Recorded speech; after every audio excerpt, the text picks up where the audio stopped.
রাজ্যে ফের অ্যাসিড হামলা, এবার শিরোনামে দক্ষিণ ২৪ পরগনার জয়নগর। আক্রান্ত তরুণীর অবস্থা আশঙ্কাজনক, দুটি চোখে দৃষ্টিশক্তি হারানোর আশঙ্কা। এলাকারই একটি কম্পিউটার সেন্টারে কাজ করতেন হাসানপুরে বাসিন্দা বছর ২১-এর এই তরুণী। অভিযোগ, মঙ্গলবার রাত ৮টা নাগাদ তিনি যখন সেন্টার থেকে বাড়ি ফিরছিলেন, সে সময় একজন তার নাম ধরে ডাকে। পেছনে তাকাতেই তরুণীর মুখে মগ ভর্তি অ্যাসিড ছড়ে এক দুষ্কৃতী। মুখে কাপড় ঢাকা থাকায় হামলাকারীকে চিনতে পারেননি তরুণী। তার চিৎকার শুনে ছুটে আসেন স্থানীয়রা। সেই সময় চম্পট দেয় দুষ্কৃতী। কিন্তু কেন এই নৃশংস হামলা? কিছুদিন আগে মেয়েটার একটা ছেলের সঙ্গে সম্পর্ক হয় এবং ওরা রেজিস্ট্রি করে চুরি করে বিয়ে করে। আমি জানতে পারার পরে মেয়েকে সেখান থেকে ছাড়িয়ে নিই। অন্য সাইড থেকে শুনি ছেলেটা পাবলিসিটি করে যে ওই মেয়েকে আমি যখন পাইনি কাউকে পেতে দেবো না, ওকে এমন করে দেবো। আশঙ্কাজনক অবস্থায় তরুণীকে ন্যাশনাল মেডিকেল কলেজ হাসপাতালে ভর্তি করা হয়েছে। অ্যাসিড হামলার জেরে মুখের পাশাপাশি তরুণীর ডান হাতের একাংশও পুড়ে গিয়েছে।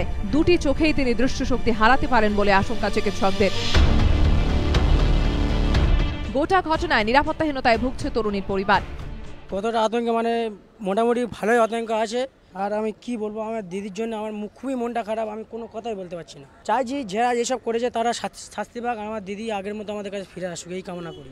অ্যাসিড হামলার জেরে আতঙ্ক ছড়িয়েছে এলাকাতেও। রঞ্জিত হালদার ও হিন্দলদের রিপোর্ট, এবিপি আনন্দ।